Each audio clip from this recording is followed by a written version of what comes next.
The Senate will come to order.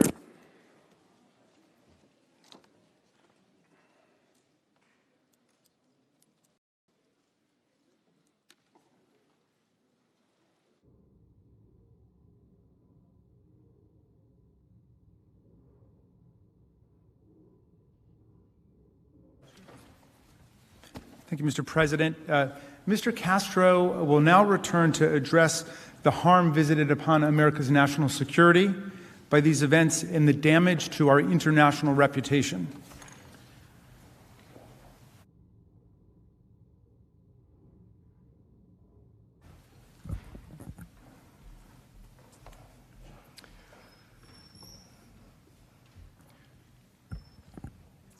My colleagues discussed with you the many harms to our nation as a result of President Trump's conduct. Now, I'd like to spend some time talking about the harm to our national security and our standing in the world. On January 6th, when President Trump incited a mob to march to the Capitol, he led them to a building that houses some of our nation's most sensitive information. And consider who was part of that mob. Some of the individuals were on the FBI watch list. The past behavior of some individuals led here by President Trump so alarmed investigators that their names had been added to the National Terrorist Screening Database. And at least one of the insurrectionists may have intended to steal information and give it to a foreign adversary. According to charging documents, Riley Williams allegedly helped steal a laptop from Speaker Pelosi's office to, quote, send the computer device to a friend in Russia, who then planned to sell the device to SVR, Russia's Foreign Intelligence Service. While we can't be certain if or how many foreign spies infiltrated the crowd, or at least coordinated with those who did, we can be sure that any enemy who wanted access to our secrets would have wanted to be part of that mob inside these halls. And the point is this: many of the insurrectionists that President Trump incited to invade this chamber were dangerous. People on the FBI watch list, violent extremists, white supremacists. And these insurrectionists, incited by President Trump, threatened our national security. Stealing laptops again from Speaker Pelosi's office, taking documents from Leader McConnell's desk, snapping photographs, as you saw in the videos earlier, in sensitive areas, ransacking your offices, rifling through your desks. The President of the United States, the Commander-in-Chief, knew the risk of anyone breaching the Capitol. He swore an oath to preserve, protect, and defend this country. And yet, he incited them here to break into the Capitol. Senators, as you all know, we have spent trillions of dollars building the strongest military in the world and billions of dollars on the most sophisticated weaponry on the planet to prevent the kind of attack that occurred at this Capitol on January 6th. And here's what the insurrectionists incited by President Trump did. Hey, let's take a seat, people! Let's take a seat! Hey, Nancy Pelosi. Let's vote on some shit! Oh my God, we did this shit. We took this shit. I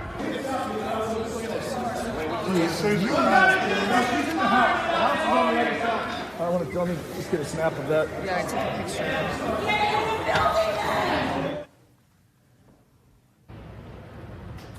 In many ways, this room is sacred, and so are the traditions that it represents. They've been carried on for centuries. Congress has declared war 11 times on this floor, including entering World War II. And Congress passed the Civil Rights Act and expanded the right to vote to ensure that no matter your race or your gender, you have a voice in our nation. And this floor is where history has been made. And now, our intelligence agencies and law enforcement agencies have the burden to figure out exactly what was stolen, taken, ransacked, and compromised. As acting U.S. Attorney Michael Sherwin explained, quote, materials were stolen, and we have to identify what was done, mitigate that, and it could have potential national security equities. These investigations are necessary now because of the actions of President Trump. And it wasn't just the people that he led here the intelligence agencies have to look into. It's also what they took and what they gathered. And it was the very fact that this building, with so much sensitive information and some classified information, that this Capitol was breached. And think about it. Every foreign adversary considering attacking this building got to watch a dress rehearsal, and they saw that this Capitol could be overtaken. As Elizabeth Newman, a former Trump administration official, stated, quote, "You have terrorists who would love to destroy the Capitol. They just saw how easy it was to penetrate. We just exposed a huge vulnerability." And it's not just the Capitol. This attack has implications for all government buildings. And Senator Rubio made this point well.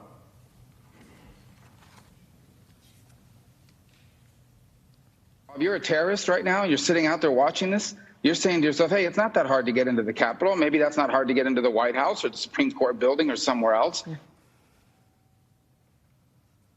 Our government, our intelligence agencies, and our law enforcement have implemented additional safety measures since the attack on January 6th. But while we secure this physical space, what message will we send the rest of the world? We already know that the message our adversaries took from January 6th. This is how some of them responded after the attack.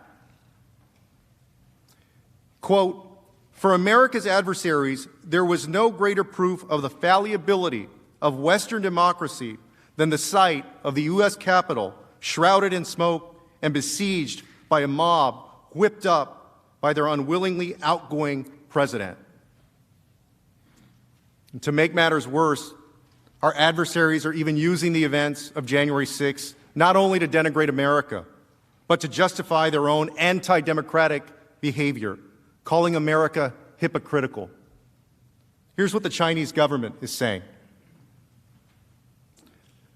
The spokesperson for China's Ministry of Foreign Affairs said the Capitol riot should spark, quote, "deep reflection among U.S. lawmakers regarding how they discuss the pro-democracy movement in Hong Kong, suggesting that the U.S. is hypocritical in denouncing Beijing's crackdown in the city while it struggles with its own unrest at home." In the Global Times, an outlet affiliated with the Chinese Communist Party, even tweeted a series of side-by-side photos of two events, the siege of the U.S. Capitol and a July 2019 incident in which pro-democracy protesters in Hong Kong broke into the city's Legislative Council building. Think about that. President Trump gave the Chinese government an opening to create a false equivalency between Hong Kongers protesting for democracy and violent insurrectionists trying to overthrow it. As Representative Gallagher described in real time, and if we don't think other countries around the world are watching this happen right now, if we don't think the Chinese Communist Party is sitting back and laughing, then we're deluding ourselves. So call it off, Mr. President. We need you to call this off.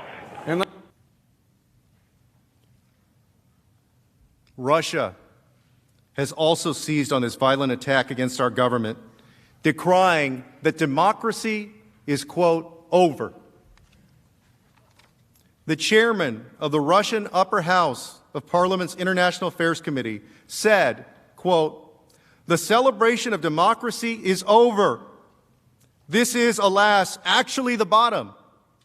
I say this without a hint of gloating. America is no longer charting the course, and therefore has lost all its rights to set it, and especially to impose it on others. They're using President Trump's incitement of an insurrection to declare that democracy is over. In Iran, the supreme leader is using President Trump's incitement of insurrection to mock America. He said of the situation in the United States, quote, "This is their democracy and human rights. This is their election scandal. These are their values. These values are being mocked by the whole world. Even their friends are laughing at them." And these statements are serious and pervasive.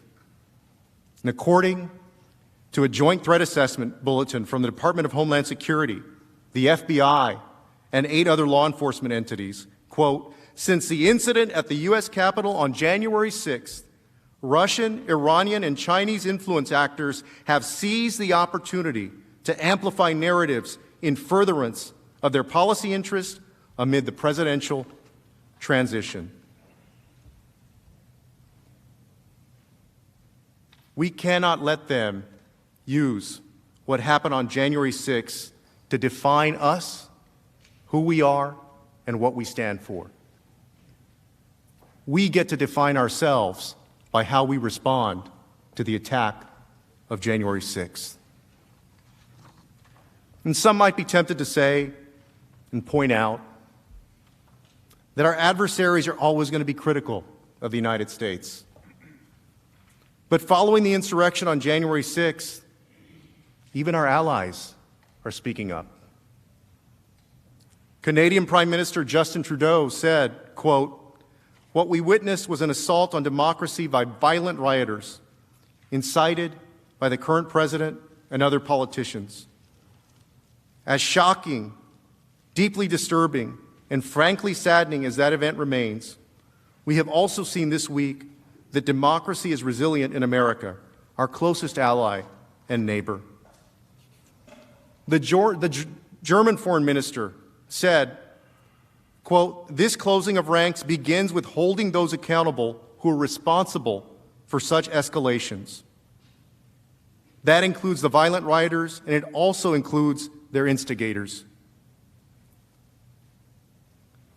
The world is watching and wondering whether we are who we say we are. Because when our other countries have known chaos, our Constitution has helped keep order in America. This is why we have a Constitution.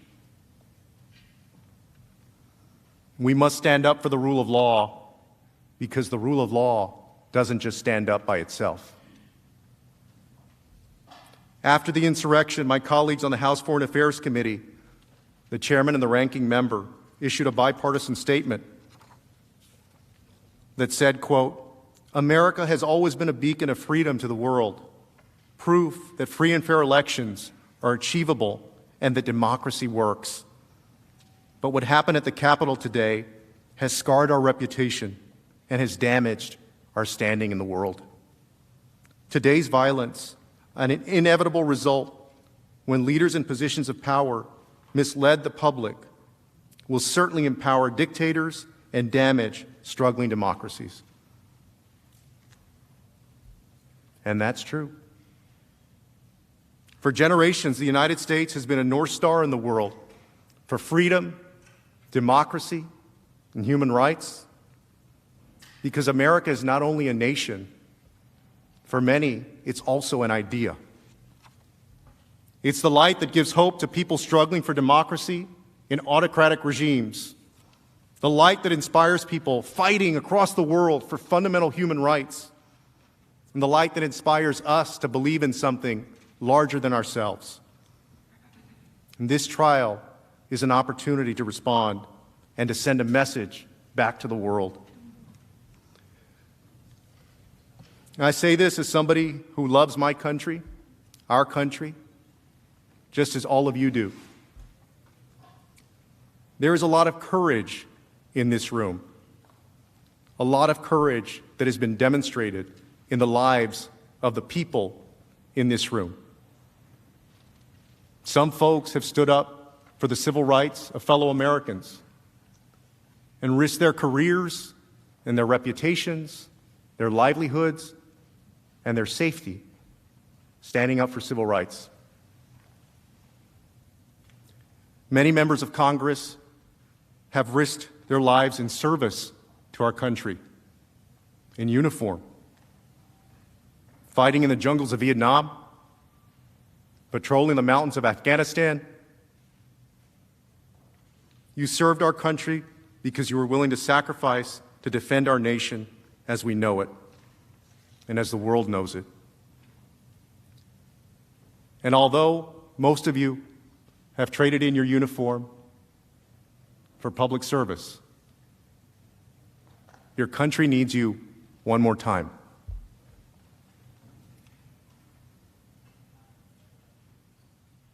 The world watched President Trump tell his big lie. The world watched his supporters come to Washington at his invitation. And the world watched as he told his supporters to march here to the Capitol.